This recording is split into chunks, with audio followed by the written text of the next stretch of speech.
Hello అండి. ఈరోజు మన కిచెన్‌లో చాలా ఈజీగా, సింపుల్‌గా చేసుకునే 2 రకాల రెసిపీస్‌ని ఎలా చేయాలో చూపించబోతున్నానండి. రెగ్యులర్‌గా మనము రేషన్ రైస్‌తో ఇడ్లీ, దోస, ఉప్మా అలా చేస్తుంటాం గదండీ! అలా కాకుండా ఇలా కొత్తగా చేయండి. రుచి చాలా బావుంటదండి. కప్పు పల్లీలతో చట్నీ కాకుండా ఇలా స్నాక్స్ చేసుకోండి. చాలా చాలా బావుంటాయండి. ఇలా చేసి పెడితే పిల్లలు బయటవి కొనకుండా ఇంట్లోనే హ్యాపీగా తింటారండి. 1, 2 అయితే అస్సలాగరండి. అంత టేస్టీగా ఉంటాయి.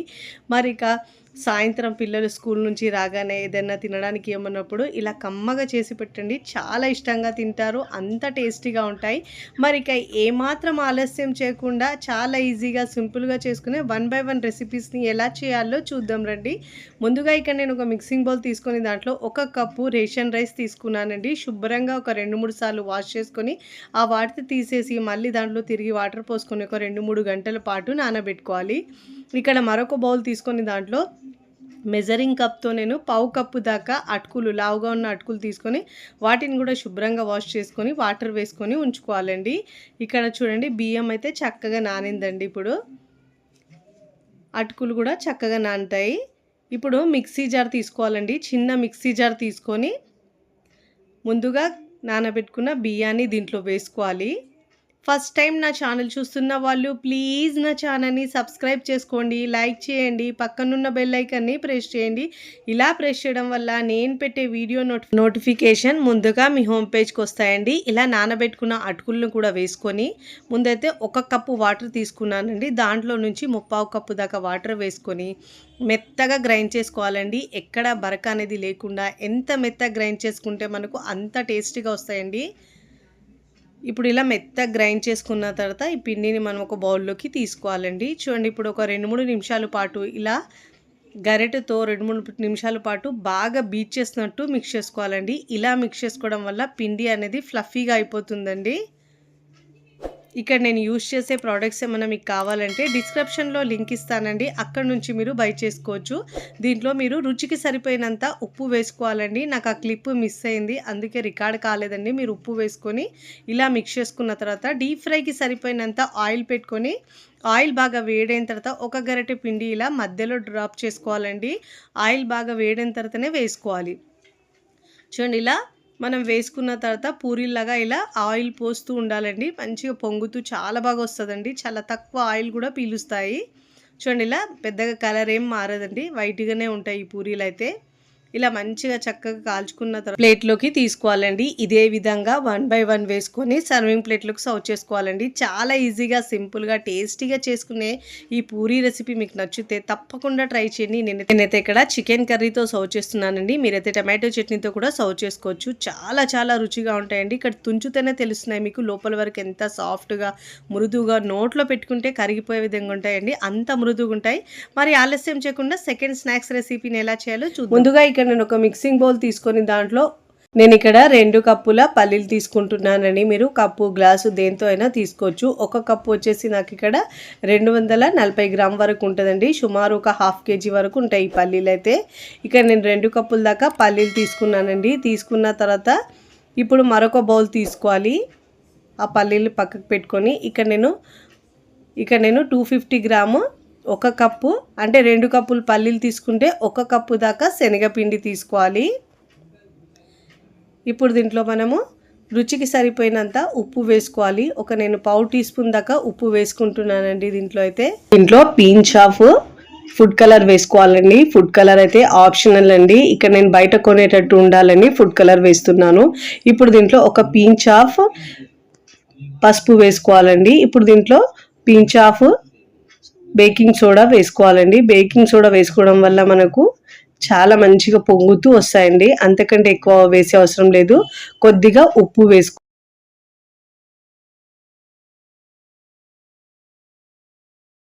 ఇలా వేసుకున్న తర్వాత విస్కరు లేదంటే స్పూన్తో బాగా మిక్స్ చేసుకోవాలండి. ఇప్పుడు ఇలా బాగా మిక్స్ చేసుకున్న తర్వాత కొద్దిగా వాటర్ వేసుకుంటూ బ్యాటర్ని మిక్స్ చేసుకోవాలండి. వాటర్ అనేది ఎక్కువ వేసుకోవద్దండి, చూసుకుంటూ ఇలా బాగా ఉండలేకుండా మిక్స్ చేసుకోవాలి. ఇక్కడ నేను యూజ్ చేసే ప్రోడక్ట్స్ ఏమైనా మీకు కావాలంటే నేను డిస్క్రిప్షన్లో లింక్ ఇస్తానండి, అక్కడ నుంచి మీరు బై చేసుకోవచ్చు. ఇలా కొద్దిగా వాటర్ వేసుకుంటూ కన్సిస్టెన్సీ, ఇలా పిండి కన్సిస్టెన్సీ వీడియోలో చూపించిన విధంగా ఇలా మిక్స్ చేసుకోవాలండి. ఇలా కొద్దిగా వాటర్ వేసుకుంటూ వీడియోలో చూపించిన విధంగా ఇలా ఈ కన్సిస్టెన్సీ ఉండాలండి. నాకు కొద్దిగా వాటర్ తక్కువ అనిపించింది, మళ్ళీ ఒక టేబుల్ స్పూన్ దాకా వాటర్ని యాడ్ చేసుకున్నానండి. ఇలా చూసుకుంటూ వాటర్ని యాడ్ చేసుకోవాలి.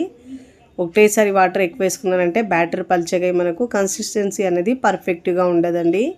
ఇప్పుడు ఇలా బాగా మిక్స్ చేసుకున్న తర్వాత ముందుగా మనము 2 కప్పులు పల్లీలు తీసుకున్నాం కదండి, ఈ పల్లీలను దీంట్లో వేసుకోవాలండి. ఈ పల్లీలను వాష్ చేసే అవసరం లేదు, ఉడికించే అవసరం లేదండి. ఎలా తీసుకున్నామో సేమ్ అదే విధంగా ఈ పల్లీలను వేసుకున్న తర్వాత విస్కరు లేదంటే స్పూన్తో ఒకసారి ఇలా బాగా మిక్స్ చేసుకోవాలి. చాలా సింపుల్గా చేసుకునే స్నాక్స్ అండి. ఇలా హెల్తీగా మనం ఇంట్లోనే ప్రిపేర్ చేసుకుంటే బయట స్నాక్స్ అనేది అస్సలు తినరండి పిల్లలైతే.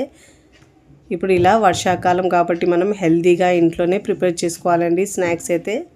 ఇప్పుడు నేను ఇలా స్పూన్ తీసేసి ఇలా నేను చేత్తో బాగా మిక్స్ చేసుకుంటున్నానండి. ఇలా బాగా మిక్స్ చేసుకుంటే ఉప్పు కారము అదంతా మనకు చక్కగా పడుతుందండి. మసాలా మొత్తం దీనికి పల్లీకి అయితే చూడండి కన్సిస్టెన్సీ ఇలా ఉండాలండి. ఇప్పుడు స్టవ్ మీద ప్యాన్ పెట్టుకొని ఆయిల్ని బాగా వేడి చేసుకున్న తర్వాత ఇలా 1 by 1 ఇలా డ్రాప్ చేసుకోవాలండి. అన్నీ ఒకటేసారి ఇలా వేసుకున్నామంటే ముద్దగా వచ్చేస్తుంది. ఇట్లా 1 by 1 ఇలా మనము ఫ్రీగా ఫ్రై చేసుకోవాలండి. మీకు ప్యాన్లో ఎన్ని పడితే అన్ని వేసుకోవాలి, కానీ ఇలా ఫ్రీగా వేసుకుంటే క్రిస్పీగా మంచిగా ఫ్రై అవుతుందండి. మంటను మాత్రం మీడియం ఫ్లేమ్లో ఉంచి ఫ్రై చేసుకోవాలి.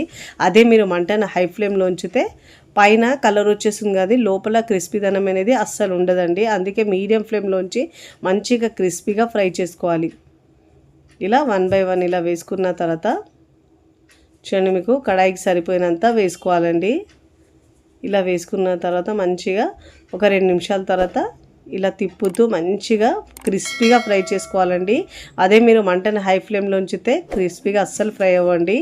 ఇలా ఫ్రై అయితే మనకు నురగలు అనేవి చాలా తక్కువగా వస్తాయండి. చూడండి నురగలు అనేవి తగ్గిపోయాయి కదా. ఇప్పుడు ఇలా జాలిగరిటెతో మనం తిప్పుతూ అన్ని వైపులో ఈక్వల్గా ఫ్రై చేసుకోవాలండి. ఇలా చక్కగా ఈక్వల్గా ఫ్రై చేసుకుంటేనే మనకు క్రిస్పీగా వస్తాయి. ఇప్పుడు ఇలా నురగలు తగ్గిన తర్వాత మంచిగా క్రిస్పీగా ఫ్రై చేసుకున్న తర్వాత ఇలా జాలిగరిటెలో తీసుకుంటే మనకి ఎక్స్ట్రా ఆయిల్ అనేది కిందికి వచ్చేస్తుందండి. చూడండి ఎంత మంచిగా క్రిస్పీగా ఫ్రై అయినా. మీరు కావాలంటే ఒకటి తీసుకొని కూడా చెక్ చేసుకోవచ్చండి. చూడండి ఇలా చూస్తుంటేనే మనకు ఇలా సౌండ్ వస్తుందండి, క్రిస్పీగా కనిపిస్తాయి. ఇప్పుడు ఇలా మంచిగా క్రిస్పీగా ఫ్రై చేసుకున్న వీటిని మనము ప్లేట్లోకి తీసుకోవాలండి. ప్లేట్లో మనం ఇలా పేపర్ నాప్కిన్ పెట్టుకొని దాని మీద వేసుకుంటే ఎక్స్ట్రా ఆయిల్ ఏమైనా ఉంటే అబ్జర్వ్ అయిపోతుందండి. ఇదే విధంగా మంటను లో ఫ్లేమ్ నుంచి మళ్ళీ 1 by 1 ఇలా ఆయిల్లో డ్రాప్ చేసుకోవాలండి. ఒకటేసారి ఎక్కువగా వేసుకుంటే మీరు ముద్దగా అయిపోయి పచ్చిదనం ఉంటుందండి. ఇలా 1 by 1 వేసుకుంటే క్రిస్పీగా ఫ్రై అవుతాయి, ఇంకా సపరేట్గా ఉంటాయండి. చాలా ఈజీగా సింపుల్గా చేసుకునే ఈ స్నాక్స్ మీకు నచ్చితే తప్పకుండా ట్రై చేయండి. ఎలా వచ్చిందో మీ అభిప్రాయాన్ని నాకు కమెంట్ ద్వారా తెలియచేయండి. ఇప్పుడు దీంట్లో కొన్ని మసాలాలు వేసుకుందామండి. ఈ మసాలాలు వేసుకోవడం వల్ల టేస్ట్ అనేది ఫ్లేవర్ చాలా బాగా వస్తుందండి. కారం 1/4 టీ స్పూన్ దాకా వేసుకోవాలండి. ధనియాల పొడి 1/4 టీ స్పూన్, జీలకర్ర పొడి 1/4 tea spoon, chaat masala 1/4 tea spoon వేసుకోవాలండి. నేను ఇక్కడ మిరియాల పొడి 1/4 టీ స్పూన్ వేసుకున్నాను. ఉప్పు వేసుకోవాలండి. మీరు కావాలంటే దీంట్లో పెరి మసాలా కూడా వేసుకోవచ్చండి. నేను వేసాను, ఒకవేళ లేకపోయినా స్కిప్ చేసినా పర్వాలేదండి. ఇప్పుడు ఈ మసాలాలు వేసుకోవడం వల్ల మనకు అచ్చం బయట ఎలా ఉంటుందో అదే టేస్ట్ వస్తుందండి. ఇప్పుడు ఇలా ఈ మసాలా మొత్తం వేసుకొని బాగా మిక్స్ చేసుకోవాలండి. ఈ మసాలాలు వేసుకోవడం వల్ల చాలా టేస్టీగా ఉంటుంది. ఈ చాట్ మసాలా లేకపోతే మీరు దీని ప్లేస్లో ఆమ్చూర్ పౌడర్ అయినా వేసుకోవచ్చు. ఇప్పుడు ఇలా బాగా మిక్స్ చేసుకోవాలి. ఇలా స్టోర్ చేసుకుంటే మనము ఒక 10-15 రోజుల వరకు కమ్మగా తినేయచ్చండి. కానీ మీరు చేసిన వెంటనే అయిపోతాయి, అంత టేస్టీగా ఉంటాయి. ఇక్కడ మీకు చూస్తుంటేనే తెలుస్తున్నాయి ఎంత క్రిస్పీగా వచ్చినాయో, చాలా టేస్టీగా ఉంటాయండి. ఇలా చేసి పెడితే అలా ప్లేట్ ఖాళీ చేసేస్తారండి, అంత బాగుంటుంది. వీడియోని లైక్ చేయండి, లైక్ చేసి హై బటన్ని నొక్కండి, ఫ్రెండ్స్ ఫ్యామిలీకి షేర్ చేయండి. మరికొన్ని టేస్టీ సింపుల్ క్విక్ రెసిపీస్ కోసం నా ఛానల్ని సబ్స్క్రైబ్ చేసుకోండి. Thanks for watching, bye bye.